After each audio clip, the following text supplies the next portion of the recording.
Bonjour à tous, bonjour à toutes, bienvenue dans un nouveau Dragon Mag. Oui, le cadre est un petit peu particulier pour cause nous sommes au Moselle Open, la dernière édition du Moselle Open. C'est le dernier Dragon Mag que nous allons réaliser ici. Il y a un petit peu d'émotion sur cette dernière édition du tournoi, même si certains seront peut-être contents que le tournoi s'en aille et laisse les arènes aux Dragons de Metz-Handball pour s'entraîner. Mais bon, on est quand même un petit peu déçus, nous les amoureux du sport, de voir ce tournoi s'en aller. Mais on va essayer de faire la meilleure émission possible pour notre dernière ici. Et ça commence avec mon chroniqueur du jour. Il s'agit d'Arthur Carmier. Salut Arthur. Salut Mathieu, salut à tous, content d'être ici avec vous, content de faire partie des Men in Black pour ce Dragon Mag spécial au Moselle Open. Arthur, c'était sur un 3 à la suite. On va faire attention aux puissance 4 pendant que certains prennent des vacances. Salut Rémi. On va essayer de tenir la baraque ensemble. Et heureusement, on a un invité pour nous aider à faire ça. Il s'agit de Samuel Breton, le préparateur physique de Metz Handball. Ça va Samuel, pas trop perdu dans les arènes? Un petit peu. Il y a beaucoup de changements avec le tournoi de tennis, mais en tout cas c'est top. Merci pour l'invitation. Bah, avec grand plaisir. Si tu veux, la salle de muscu, elle est par là-bas à peu près, mais bon, je sais pas si elle est accessible à l'heure actuelle. Justement, je voulais te demander, ça se passe comment pour toi au niveau des localisations? On sait qu'il y a énormément d'installations qui ont été mises en place dans ces arènes, la salle de muscu ces derniers temps, etc. Devoir lâcher tout ça pendant une semaine, forcément, ça a des contraintes.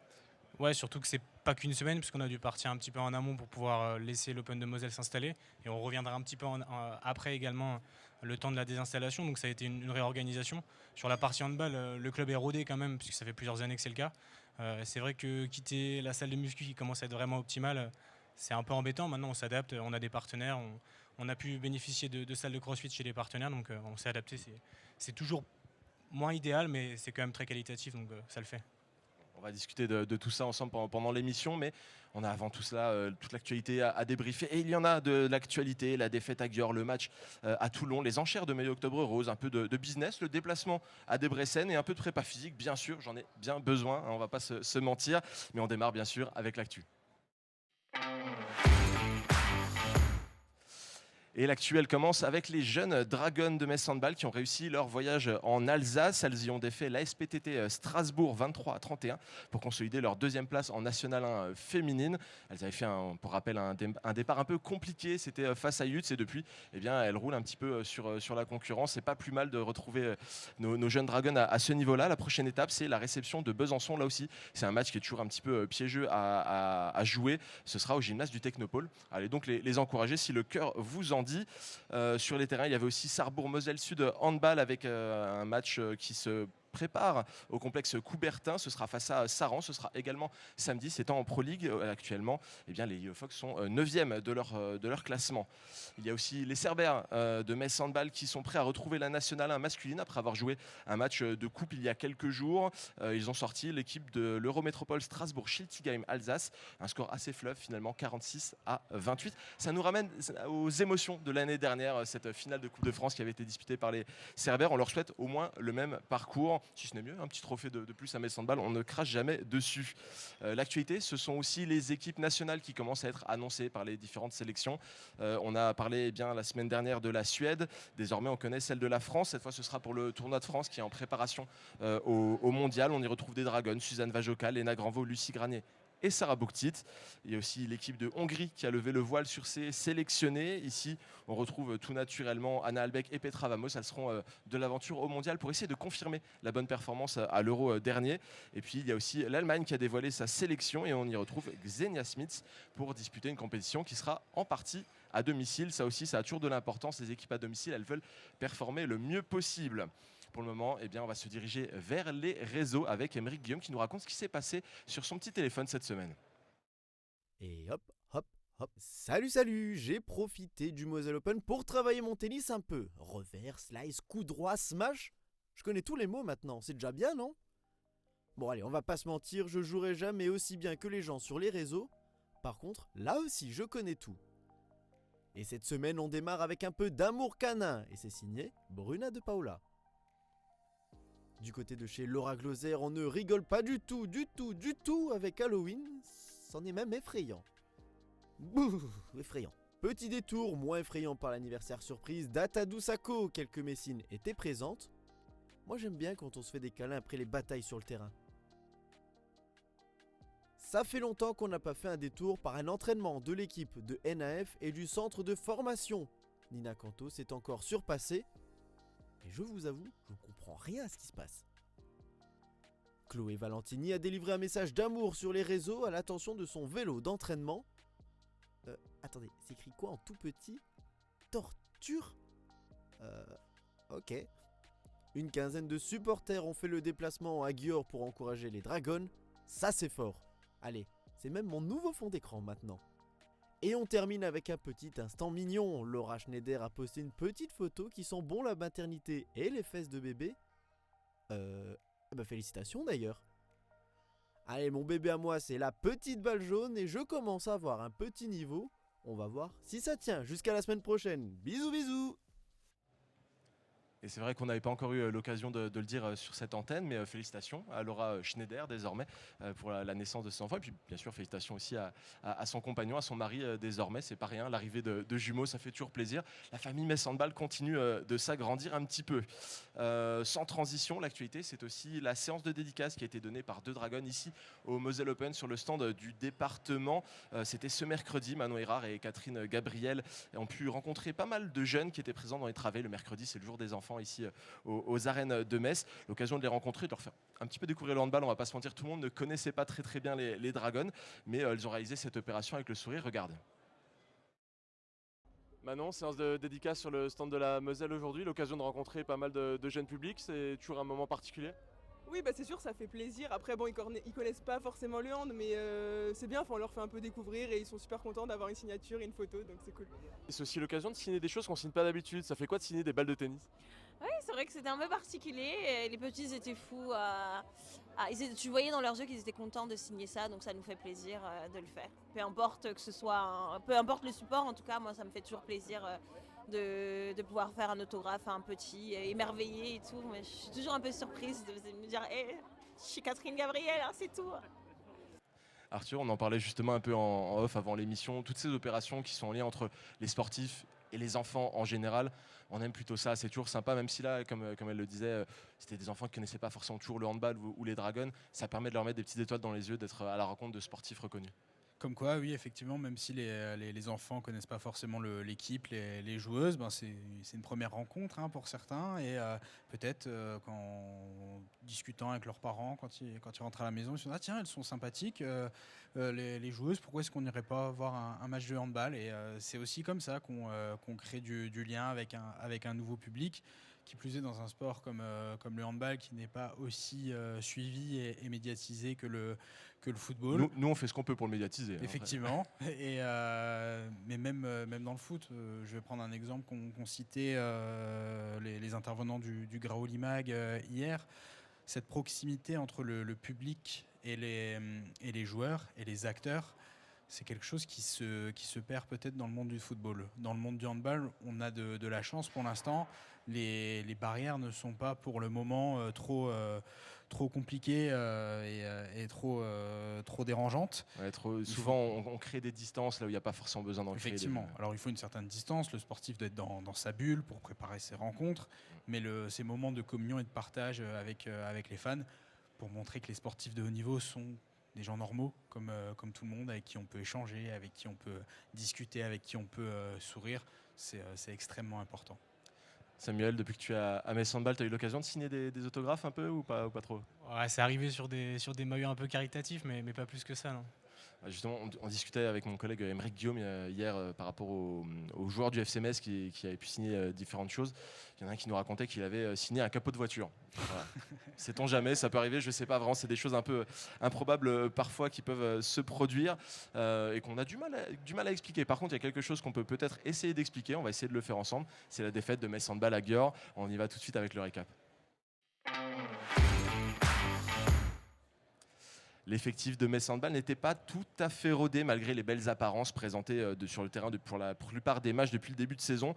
Plusieurs prestations laissaient à penser qu'il y avait encore des progrès à faire sur certains niveaux pour atteindre le plein potentiel.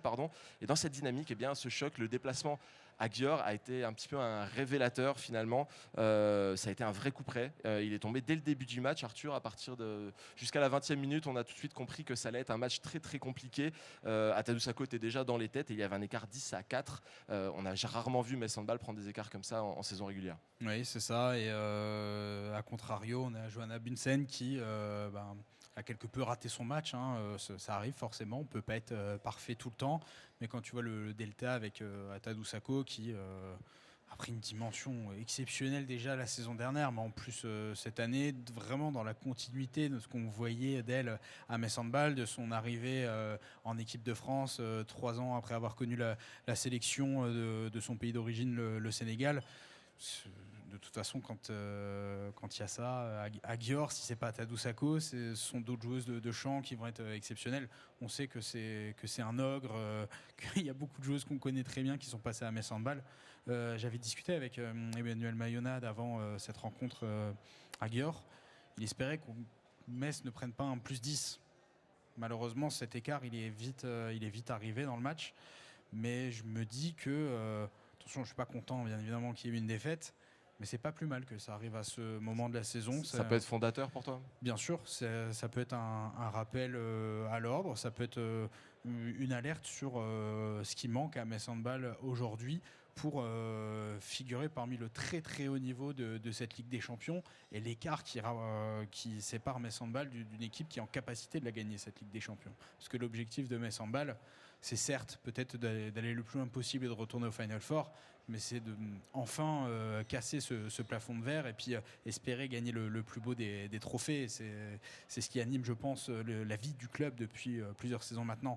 Et pour aller loin, il faut se rendre compte, il faut savoir ce qu'il manque à l'instant T et ce qu'on peut travailler et corriger et améliorer sur toute une saison. Une saison, c'est un marathon.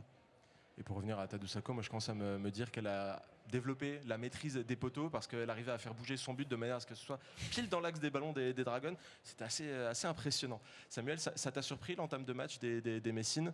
On sait que d'habitude il y a une certaine intensité quand on démarre les matchs, mais c'est aussi contre parfois des oppositions qui sont différentes. Quand on a vu des matchs de championnat et enchaîner avec Győr, c'est pas la même chose. Non, c'est sûr. Győr, c'est ce qu'on disait en off, c'est la plus grosse structure du handball mondial quasiment. Aller jouer là-bas, c'est pas facile.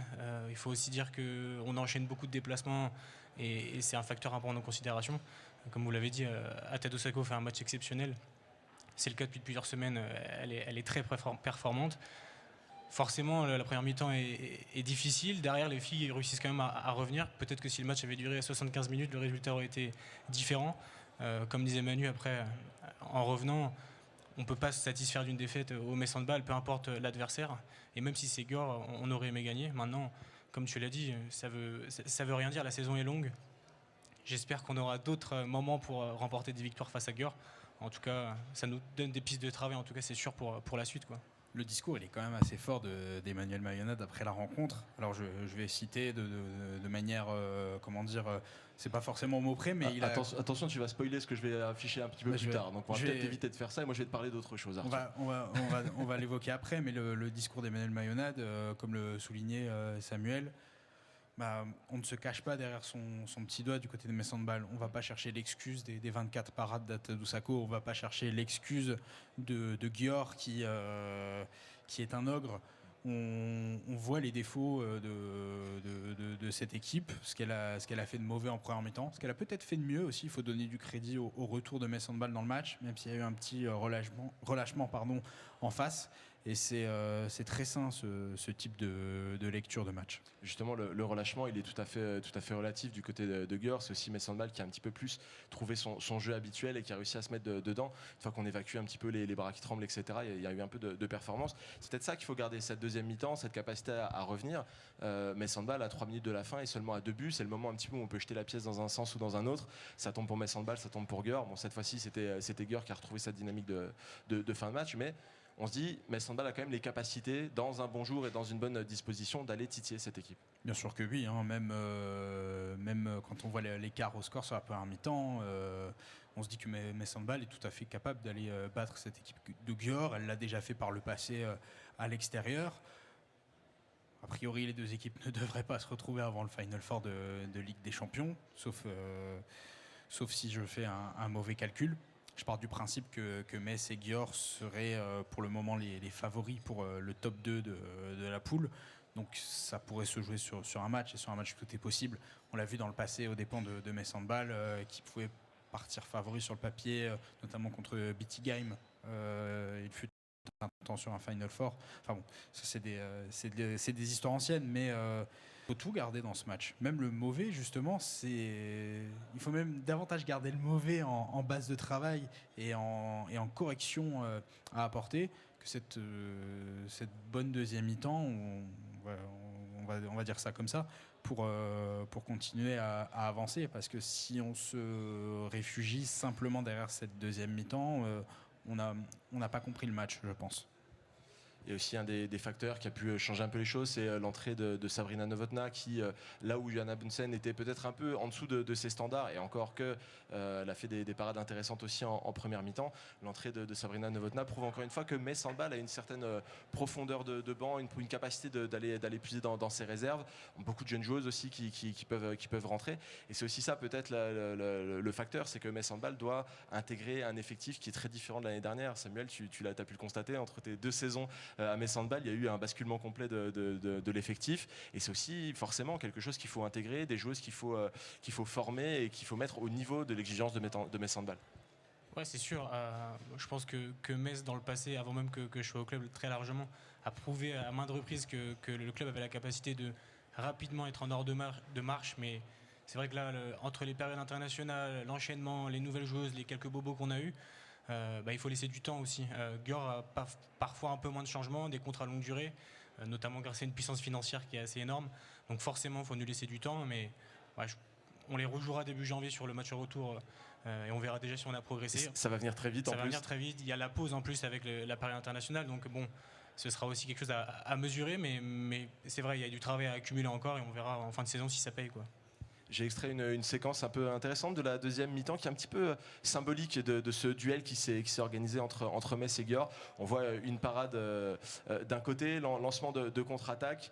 Ça arrive face à Sabrina Novotná qui fait parade à son tour. Ça renvoie tout de suite du côté de Metz Handball. On essaie de jouer rapidement et à la fin, eh bien, ça termine dans les bras d'Atadou Sako. C'est un symbole finalement de ces deux équipes qui ont une ambition de remonter le ballon très rapidement, de faire des contre-attaques, des gardiennes très, très performantes de l'autre côté. Arthur, c'est un vrai mano à mano auquel on peut s'attendre. On pouvait peut-être s'attendre à voir un petit peu plus ça sur toute la rencontre, excluant la première mi-temps. C'est peut-être ça, un vrai duel au sommet du handball européen.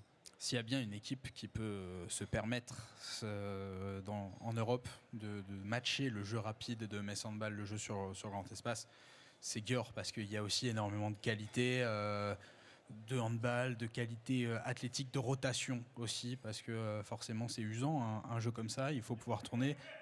Il y a plus de rotation à Győr que dans n'importe quelle équipe d'Europe. Donc oui, cette équipe, elle est dangereuse. Et le jeu de Metz Handball, c'est aussi de faire ce jeu rapide.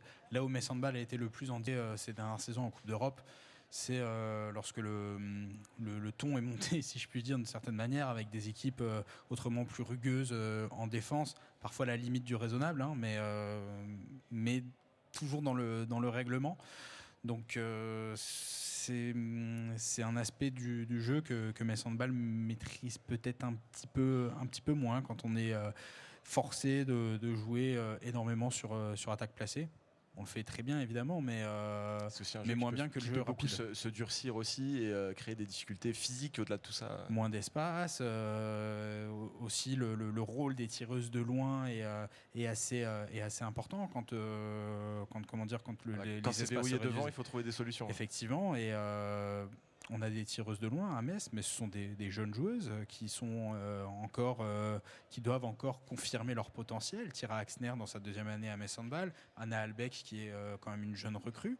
Elle a pas encore évolué à ces très hautes sphères de compétition avec un club comme Metz Handball. On se souvient qu'Anna Albeck avait célébré son premier but en Ligue des Champions en début de saison. Ça dit aussi quelque chose elle découvre ce niveau de compétition et se retrouver face à Győr, c'est aussi assez impressionnant et assez dur à disputer. Bien sûr.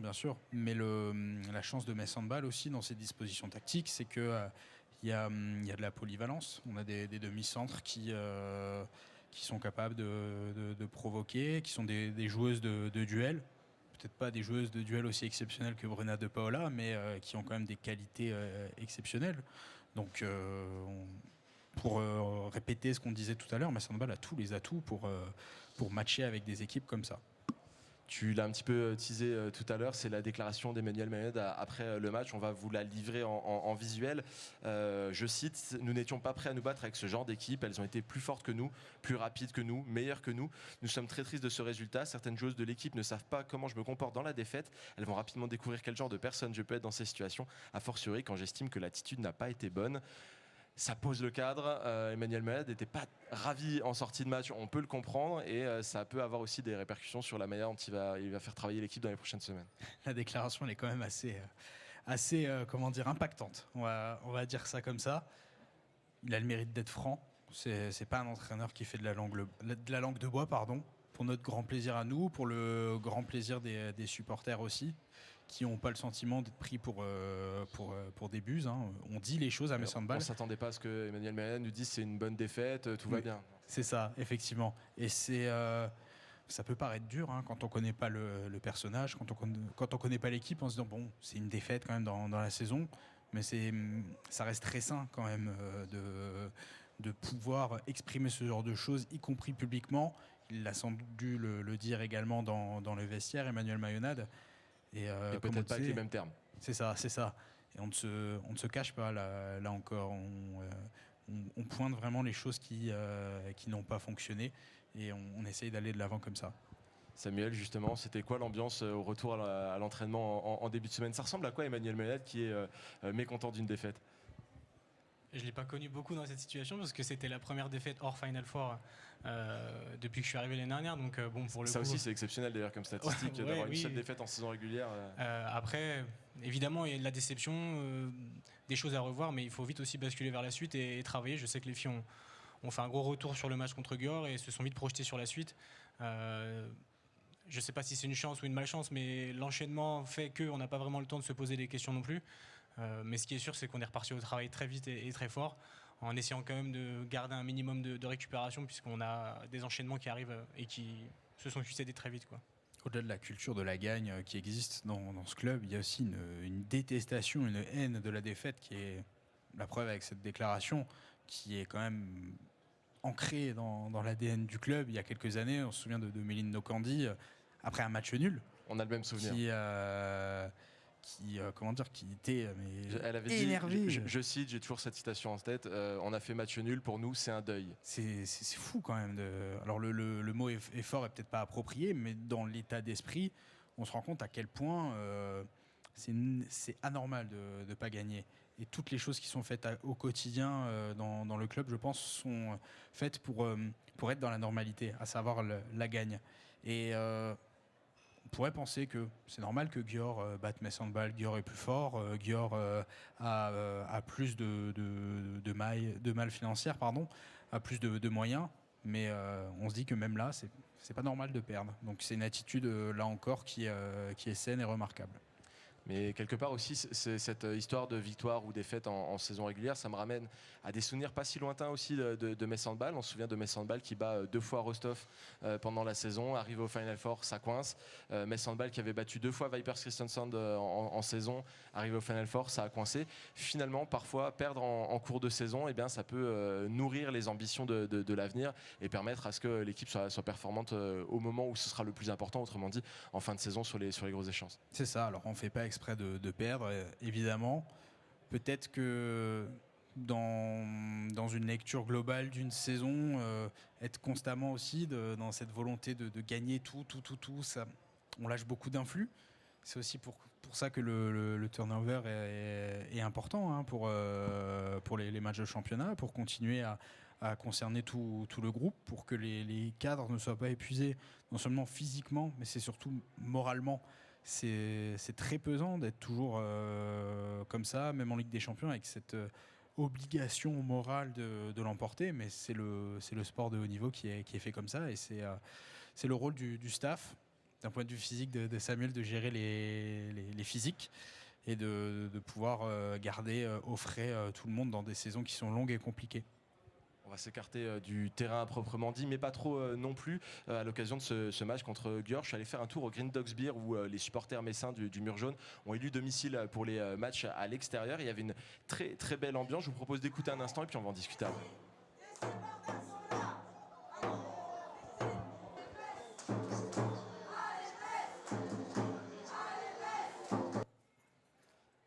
donc on a pu entendre que ça a poussé un petit peu malgré la distance. Je suis pas sûr que les Dragons aient entendu avec les kilomètres, mais voilà, on a pu observer, il y avait une cinquantaine de personnes qui étaient présentes, qui ont donné de la voix, qui ont été en jaune et bleu pendant toute la durée du match et qui ont cru d'ailleurs jusqu'au bout malgré la première mi-temps difficile. Samuel, c'est sympa de voir ce genre d'initiative autour du club. On sait que les matchs à l'extérieur, c'est parfois un petit peu difficile à suivre, les diffuseurs, les choses comme ça. Voir des supporters qui se rassemblent tous ensemble comme ça et qui encouragent comme s'ils étaient aux arènes, c'est quand même assez chouette. Ouais, c'est clair. Je pense que pour le coup, Metz c'est aussi un des clubs les plus supportés en France en termes de sport féminin et c'est toujours incroyable de voir l'ambiance aux arènes, mais aussi à l'extérieur. L'année dernière au Final Four, c'était exceptionnel aussi. Ça fait chaud au cœur. Je pense que les filles, ça les pousse encore plus. En tout cas, j'espère. Et j'espère qu'ils continueront toute la saison et qu'à la fin, on pourra tous ensemble célébrer des choses si on travaille et qu'on fait les choses pour, quoi.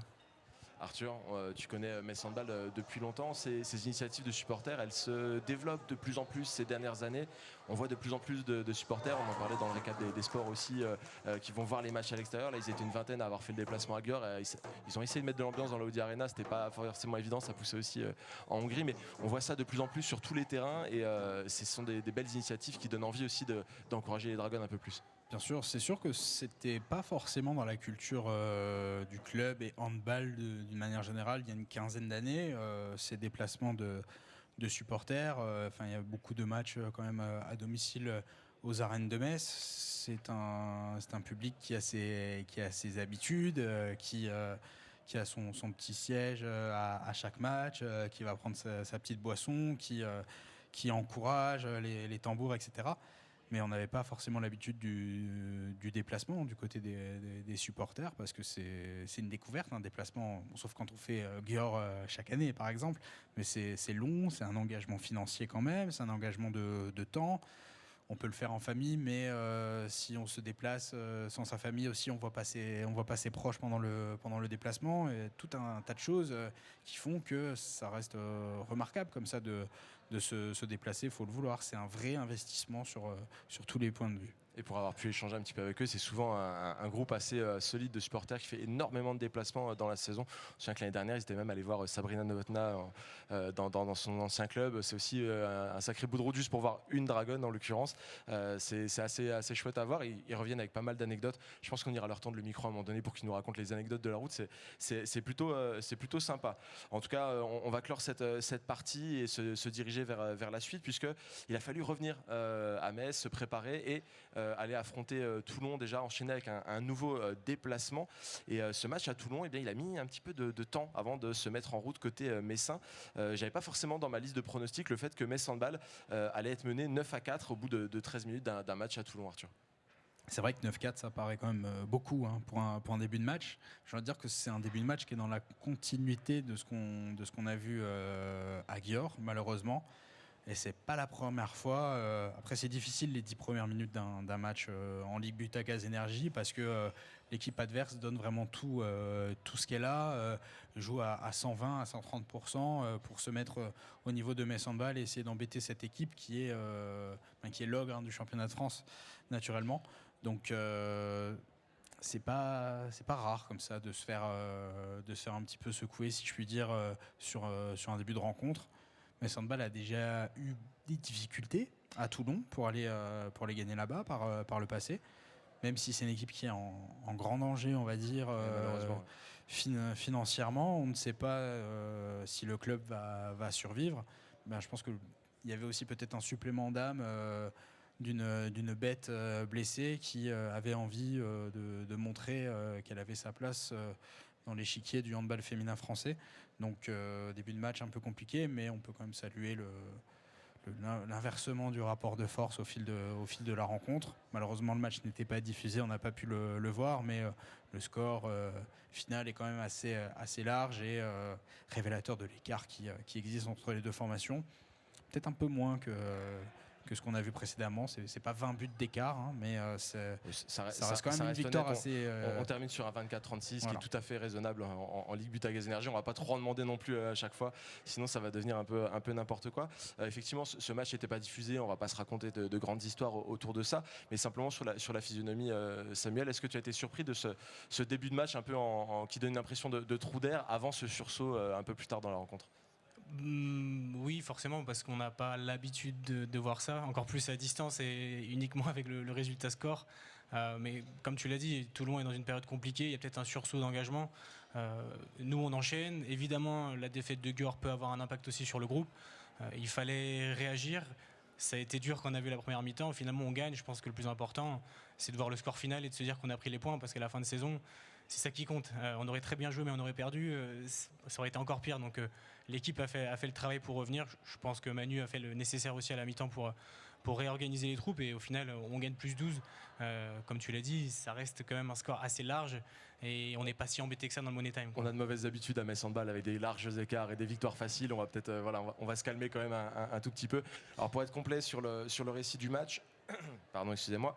À partir de la 37e minute, Toulon cale un petit peu à 19 buts. Ça permet à Metz Handball de creuser cet écart de 12 avec 24-36 en score final. Suzanne Vajoka finit avec 10 buts à son compteur.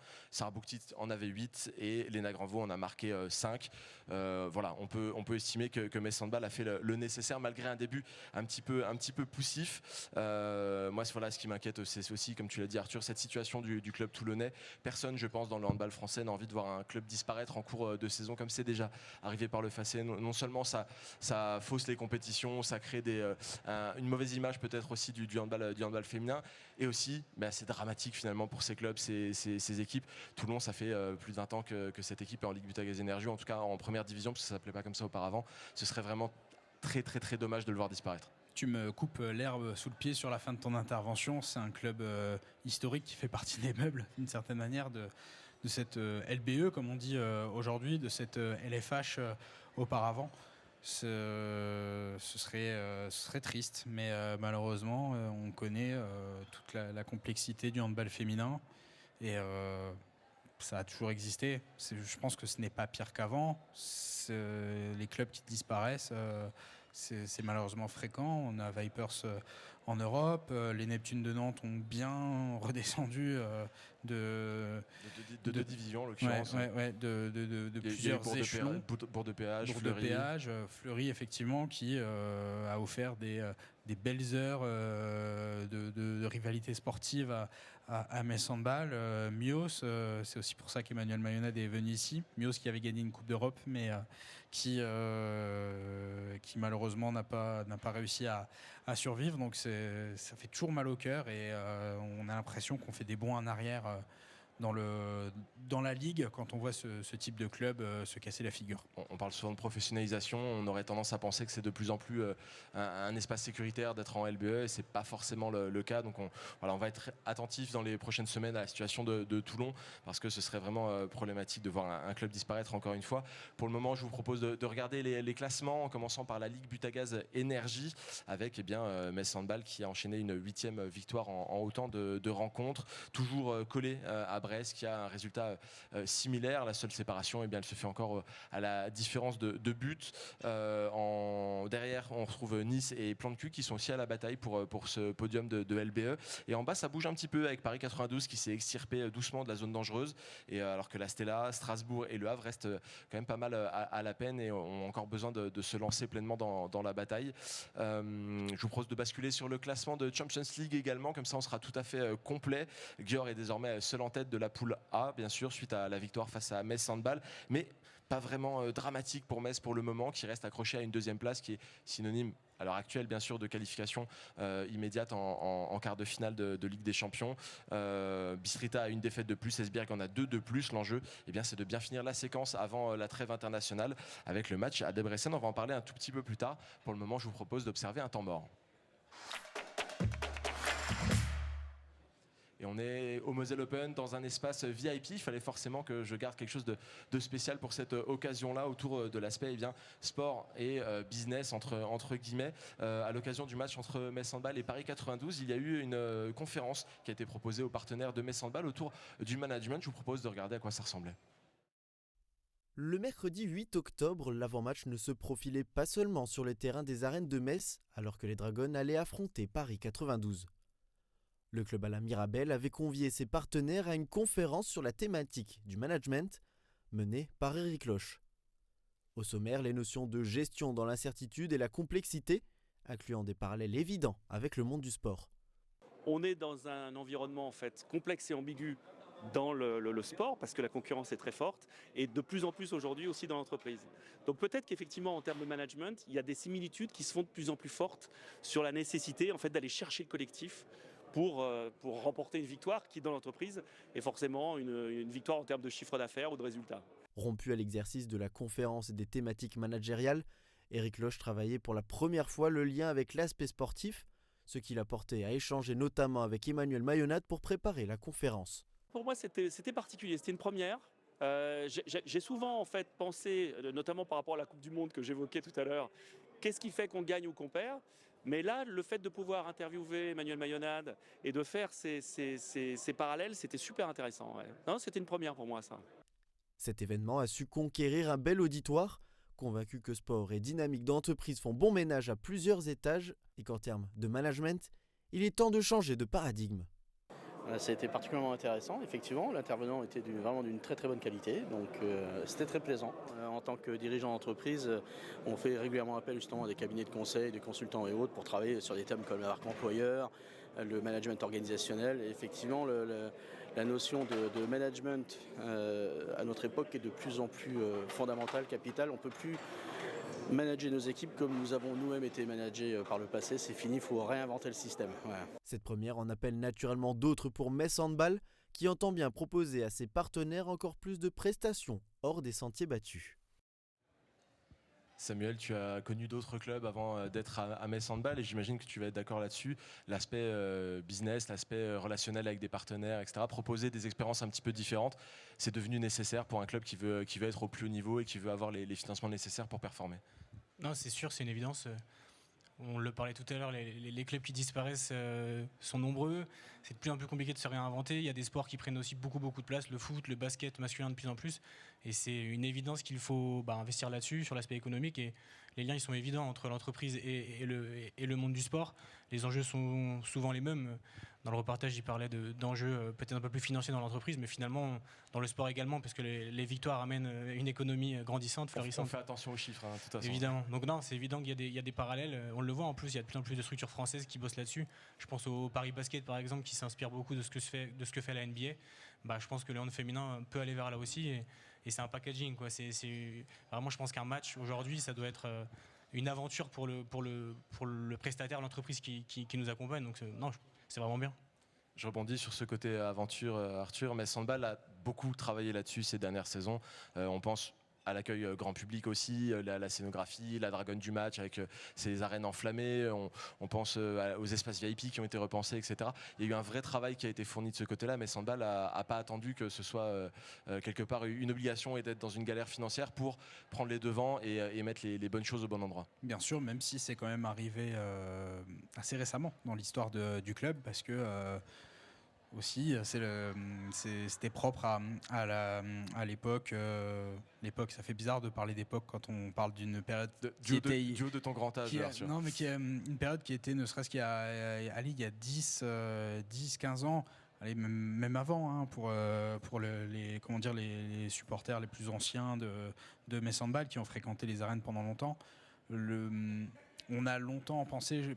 Je pense à Metz Handball que la dynamique de victoire pouvait suffire. Et ça suffisait peut-être à une époque où les réseaux sociaux avaient peut-être moins d'importance, la communication avait moins d'importance. Le fait d'amener de nouveaux supporters, aujourd'hui, c'est extrêmement important de nos jours. On parlait de ces gamins en début d'émission qui signent des autographes. Si ces enfants viennent pour la première fois de leur vie aux arènes de Metz avec leurs parents, qui même eux pour la première fois de leur vie vont voir un match de handball, il faut leur offrir, comme le soulignait Samuel, un spectacle complémentaire au handball, des animations. Et c'est là toute la chance des sports de salle comme le basket, comme le handball, qui peuvent proposer des choses que le football ne peut pas proposer. J'espère juste que si ces enfants viennent pour la première fois, ils viennent pas pour une conférence sur le management, parce que même si c'était super, je suis pas sûr que ça les fasse revenir aux arènes pour l'occasion. Mais oui, tout à fait, je suis d'accord avec ton propos. Et d'ailleurs, au niveau des partenaires qui étaient présents à cette conférence, il y en a plusieurs qui sont venus expressément pour ça et sont restés pour le match, alors qu'ils n'avaient pas forcément prévu de le faire à l'origine. Ça permet de tisser aussi des relations plus solides et plus durables. Donc voilà, c'était à ça qu'était dédié ce temps mort. C'est quelque chose qu'on connaît très bien ici au Moselle Open et qui est très très important dans le sport. Je vous propose en tout cas qu'on passe à la séquence suivante et ça se passe sur les terrains.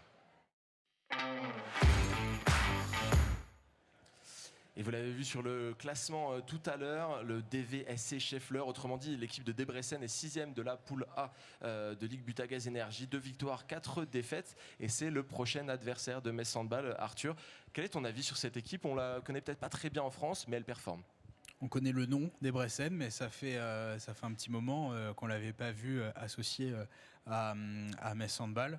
C'est une équipe, je pense, qui va être embêtante. À l'image du Gloria Bistrița, pardon pour la prononciation, à l'image de Storhamar, ce sont des équipes qui sont, à mon sens, un petit peu sous-cotées. Quand on faisait le comparatif des deux poules, et c'est bien qu'on ait le classement sous les yeux, on pensait que la poule de Brest était vraiment la poule de la mort, mais on constate qu'il y a des équipes comme Crime et le CSM qui sont des énormes noms du handball européen féminin. Sont décevantes. Et à contrario, on a peut-être des équipes... Justement, je donne une précision, le TSM vient de changer d'entraîneur, par exemple, ce qui prouve aussi que parfois, on peut être une grosse écurie avec une dynamique qui n'est pas forcément la bonne. L'an passé, on avait ICAST, qui figure bien dans l'autre groupe, qui avait gagné la C2 et qui était aussi une équipe un petit peu sous-cotée, difficile à manœuvrer. Je pense que avec notamment la disparition de Vipers, il y a moins, on y revient encore, il y a moins d'équipes, on va dire, élite de très haut niveau, mais il y a de plus en plus dans cette Ligue des Champions de bonnes équipes qui sont très difficiles à manœuvrer, où il est difficile d'aller gagner à l'extérieur, où il faut vraiment s'employer pour aller gagner dans leur salle, peut-être dans des environnements un petit peu hostiles, dans le bon sens du terme, avec des supporters qui poussent vraiment derrière leur équipe et qui vous font passer vraiment un sale quart d'heure, même plusieurs, quand le match devient plus difficile. Donc c'est une équipe qu'il ne faut absolument pas prendre à la légère, avec des joueuses qu'on connaît très bien quand on aime le handball français. Justement, tu parlais de la disparition de Vipers, j'ajouterais aussi, c'est un petit peu plus loin désormais, mais la disparition des équipes russes, alors pour les raisons qu'on connaît bien sûr, mais une équipe comme Rostov qui jouait toujours les premiers plans, sa disparition a pu aussi déséquilibrer certaines choses, le CSKA. Vardar Skopje aussi, etc. Des équipes comme ça qui étaient historiques, bien sûr, un éternel recommencement. Et tu parlais des joueuses qu'on peut connaître quand on aime le handball, justement. J'aime toujours faire un petit point sur les joueuses qu'on recroise dans ces oppositions. Il y a notamment Alicia Toublanc, meilleure buteuse de son équipe, avec 37 réalisations depuis le début de saison. Elle est en train de faire quelque chose d'assez impressionnant à Debrecen. On retrouve aussi Océane Sercien-Hugolin. Et un autre face-à-face qui sera rigolo à observer, c'est le face-à-face avec Mira Vamos, qui est la sœur de Petra, tout simplement. Les rencontres entre sœurs, c'est toujours assez intéressant à voir. On surveillera ça de près. Samuel, j'ai une question sur l'enchaînement des matchs. En une semaine, il y a eu Győr à Győr, Toulon à Toulon, Debrecen à Debrecen. Comment est-ce qu'on gère cet enchaînement de déplacements? On sait qu'entre-temps, les Dragons sont passés par Metz assez brièvement. C'est difficile finalement de tenir une forme optimale quand on est sur la route de cette manière. Non, c'est clair. En plus, quoi qu'on en dise, on n'a pas les conditions de déplacement de certains clubs dans d'autres sports. On peut le dire, il n'y a pas d'avion privé à Metz Handball. C'est plutôt ça. Donc forcément, c'est des trajets qui sont longs, c'est des départs qui doivent être adaptés en fonction des horaires d'avion, etc. C'est clairement, je pense, le facteur qui impacte le plus l'état de forme des filles aujourd'hui. On a la chance d'avoir des kinés qui se déplacent également, donc ça permet de faire les soins, d'accompagner. On essaie de reprogrammer un petit peu les choses en fonction de l'état de forme qui est donné via des données que nous on peut récolter, des questionnaires, etc. Clairement, je pense que c'est quelque chose qu'on ne se rend pas bien compte quand on voit de l'extérieur. On se dit Debrecen peut-être une équipe un petit peu moins forte que nous, mais en réalité, aller jouer là-bas après cet enchaînement-là, c'est quelque chose qui est challengeant. Et comme tu l'as dit, Esbjerg est même pas 3e de la poule ou 2e aujourd'hui, ils sont derrière Bistrița. Pour avoir fait le déplacement à Bistrița, c'était dur là-bas, l'ambiance est chaude. Donc tout ça, ça rentre en ligne de compte et ça impacte l'état de forme des filles et la dynamique. J'espère quand même qu'on aura les ressources pour aller battre Debrecen et enchaîner la semaine prochaine, parce qu'on a encore 2 matchs qui arrivent et qui vont être difficiles. Il faudra d'ailleurs rejouer des Bressen juste avant la trêve, mais à domicile cette fois, ce sera assez intéressant. Et d'ailleurs, pour préciser encore un petit peu plus l'opposition qui attend les Dragons, c'est une équipe très accrocheuse qui a perdu 2 fois d'un seul but, qui a eu des matchs très serrés à 2 buts d'écart. Il y a seulement Györ, je crois, qui a réussi à créer un écart plus conséquent. C'est un écart de 6 buts, ce qui n'est pas non plus énorme, ce qui prouve que c'est une équipe très accrocheuse qui va proposer un vrai challenge aux Dragons. Pour le moment, il nous reste encore quelques minutes d'émission. Et bien, on passe au jet de 7 mètres. Et jet de 7 mètres, Samuel, c'est le moment où on t'assène 2 questions et où tu vas essayer de nous donner des réponses. Et on va commencer par un sujet qui est assez important. On a pu voir sur les réseaux que Chloé Valentini avait repris l'entraînement suite à son accouchement, à la naissance de son enfant. C'est un accompagnement assez particulier, j'imagine, pour toi. Je ne crois pas que tu étais déjà confronté à ce genre de situation. Tu l'as accompagné pendant toute sa grossesse. Désormais, tu l'accompagnes dans l'après. Parle-nous un petit peu de ça et comment ça se passe. J'avais déjà eu dans le passé des accompagnements dans le volet féminin, mais plus sur une des 2 parties, pas sur l'entièreté. C'est vrai que c'est la première fois que j'ai tout le spectre prépartum, postpartum. Je ne suis pas tout seul, évidemment, il y a le staff médical et notamment Alice qui nous accompagne sur l'aspect plus femme, on va dire, l'accompagnement périnéal, etc. On a beaucoup travaillé avant, on avait fait bien attention de faire les choses correctement, puisque au-delà de l'athlète, il y a l'aspect quand même maman qui rentre en ligne de compte. Il ne faut pas prendre de risques non plus démesurés. Non, c'est clair. Puis Chloé est quelqu'un qui a envie de travailler fort, donc jusqu'au dernier jour, jusqu'à la veille de l'accouchement, quasiment, on était en salle de muscu en train de travailler, mais on a toujours essayé d'adapter les choses. Tout s'est bien passé et on est vite reparti au travail là, avec des objectifs évidemment assez élevés. Il y a un équilibre entre vouloir aller vite et faire les choses trop vite, justement. Encore une fois, il y a une balance entre le staff médical et Alice qui nous tempère un peu. Et moi, ce que je peux voir de Chloé, ce qui est sûr, c'est qu'on est vraiment sur la bonne voie.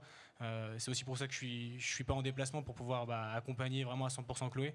C'est évident que c'est une aventure totalement différente de ce que nous, on a au quotidien avec les filles, où on enchaîne des matchs toutes les semaines. Là, il y a globalement 1 an de travail, ou quasiment 1 an. Donc c'est du plus long terme, si je puis dire.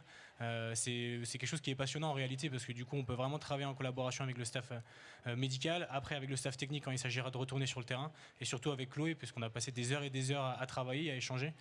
Pour l'instant, tout est en ordre de marche, tout va bien, donc il faut continuer, et j'espère que début d'année prochaine, on pourra revoir Chloé sur le terrain performante et épanouie en tant qu'athlète, puisque je pense vraiment qu'il y a une transition avant l'accouchement, en tout cas quand on n'est pas mère, et le retour postpartum. On le voit, il y a de plus en plus de sportifs qui le font, mais on le sait encore, la majorité des clubs ne sont pas toujours structurés pour accompagner réellement une sportive dans cette aventure-là. Je pense vraiment que Chloé a la chance d'être au Messin de Bâle qui lui met à disposition un staff pour l'accompagner tous les jours, et nous on a la chance de pouvoir aussi l'accompagner dans cette aventure-là qui est assez passionnante, il faut le dire.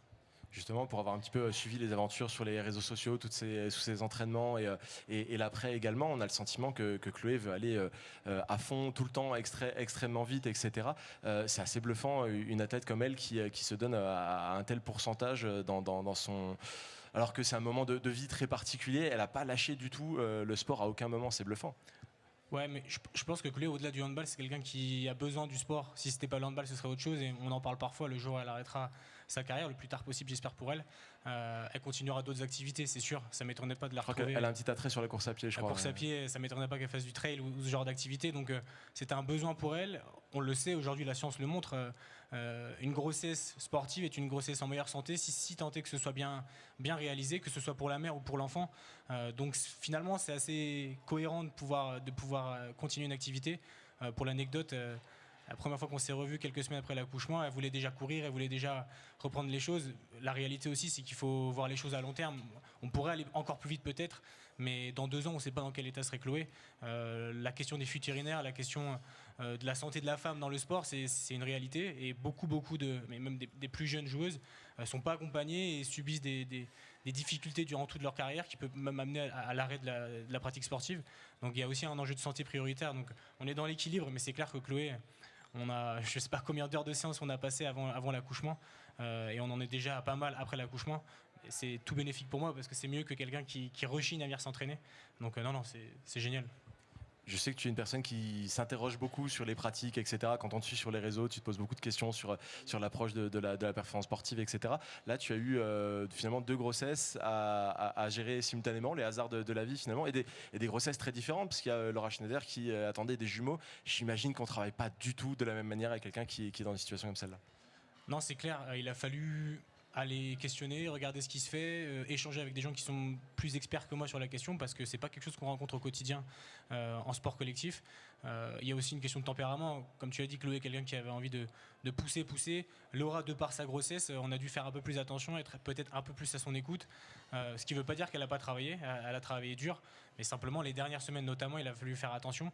L'enjeu, je pense, c'est surtout l'après, parce que les types d'accouchement ne sont pas forcément les mêmes, et surtout le retour à la pratique sera peut-être un petit peu différent. Il y a aussi une question de prise de poids qui n'est pas forcément du même ordre de grandeur quand on attend 2 enfants.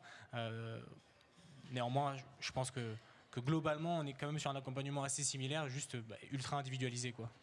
Alors voilà, on se retrouve encore sur un plateau entre hommes à discuter de grossesses de femmes. Promis, on ira tendre le micro, que ce soit à Laura ou à Chloé, pour connaître un petit peu leur ressenti par rapport à ça. Et c'est aussi d'observer leur retour à la compétition dans les prochains mois. Arthur, on a assez peu de temps. Est-ce que tu as une question pour Samuel ? Oui, toujours par rapport à Chloé. Alors on sait que beaucoup de sportifs de haut niveau, on voit beaucoup d'exemples masculins.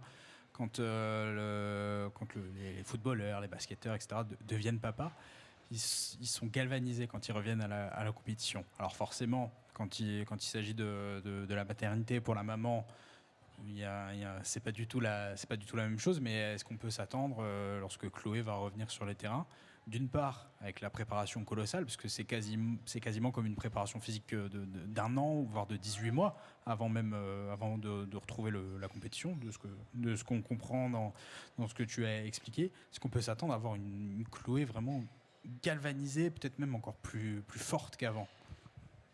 Je pense que oui. Alors, galvanisée, je sais pas, mais une évidence, c'est que Chloé, et on en parlait encore hier, elle s'est pas arrêtée depuis des années finalement. Le rythme continue entre l'équipe de France, les compétitions européennes et nationales avec Metz et les Jeux Olympiques, etc. C'est un cycle un peu une machine à laver, ça s'arrête jamais. Le corps n'a pas vraiment le temps de se reposer. Alors une grossesse, c'est pas de tout repos, mais néanmoins elle a pu prendre un peu de recul, faire des choses qu'elle n'avait pas forcément le temps de faire. Et à l'aube de la trentaine, c'est aussi peut-être un moment pour se donner une seconde énergie pour une deuxième partie de carrière. Je pense vraiment que le fait d'avoir ce rapport un peu différent à la pratique sportive, puisqu'on a mis au monde un enfant, ça peut être quelque chose de super positif. Ce qui est sûr, c'est que le ballon est déjà en salle de muscu et qu'elle a déjà super hâte de rentrer sur le terrain. Je sais qu'elle est impatiente de retourner à la compétition. C'est quelqu'un qui adore ça et qui vit pour ça. Donc moi, j'en suis persuadé, et c'est ce que je lui ai dit récemment. On avait une Chloé Valentini qui a fait une partie de sa carrière à un stade, et je pense vraiment que ce sera une nouvelle Chloé Valentini qui, j'espère, sera encore plus performante, quoi. La question est peut-être un peu bateau, mais au niveau du moral, quand il sera positif, ça va forcément impacter ses capacités physiques de manière là encore positive. Ouais, c'est clair. Après, il y a aussi une réalité sur les premiers mois postpartum avec la fatigue accumulée. Ouais. C'est aussi un rythme à trouver parce qu'elle n'a jamais connu ça avec son mari notamment. Évidemment, quand on parle d'un père qui est athlète, c'est fondamentalement plus facile, puisque souvent, c'est triste de le dire, mais la maman va peut-être un peu plus prendre la chose à cœur et accompagner l'enfant. Pour le coup, Chloé, il va falloir aussi trouver un rythme. J'ai pas de doute sur son accompagnement au niveau personnel, et je sais aussi que le club fait tout pour que Chloé puisse revenir dans des bonnes conditions et performer. Je pense que l'équipe attend impatiemment qu'elle soit de retour, tout comme pour Laura, quoi. Pour avoir pu un petit peu échanger avec les uns et les autres, je ne suis pas du tout inquiet non plus sur la manière dont elle va être accompagnée sur le retour, que ce soit au niveau du club ou au niveau de l'entourage. Ça a l'air très très très stable. Effectivement, on l'attend, comme tu l'as dit Arthur, très forte. Samuel, on aurait eu encore plein de questions à te poser sur ton podcast, sur la manière dont tu accompagnes les filles, la salle de muscu, etc. Je pense qu'on viendra te voir directement en salle de muscu dès que tu l'auras récupéré, dès que le Moselle Open sera parti, on viendra jeter un nez à comment ça se passe là-bas. Merci d'avoir été avec nous aujourd'hui. Merci à vous. Et merci à toi aussi Arthur d'avoir été présent sur ce plateau. On l'a dit, la troisième à la suite, attention aux puissance 4, ça pourrait nous tomber dessus assez rapidement, à faire attention à ça. Ou 4 à la suite, comme dirait l'autre. Exactement, c'est la fin de cette émission. Merci à vous de l'avoir regardé. On se retrouve vendredi prochain sur notre studio habituel. À très bientôt.